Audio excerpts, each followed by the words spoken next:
Hello guys, ഞാന് എൻ്റെ കട്ടച്ചിറ സ്ഥലം കാണിച്ചു തരാം.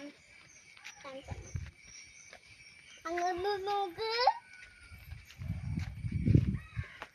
ഇതാണ് എൻ്റെ കട്ടച്ചിറ ഗ്രാമം. എങ്ങനെയുണ്ട് ഗായ്സ്? ഇതെന്താ? അവിടെ പശുണ്ട്, ബോട്ടുണ്ട്. അവിടെ അവിടെ വെള്ളമുണ്ട്. നോക്ക്, അതുണ്ട്. അവിടെ ഒരു ബോട്ടുണ്ട് ഗൈസ്.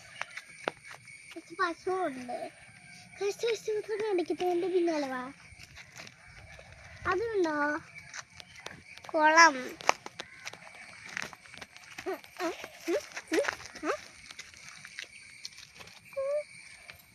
എങ്ങനെയുണ്ട്? ഇത് പതിയാണ്. അത് കണ്ട അവിടെ ഒരു അമ്പലം കാണുന്നുണ്ടാ?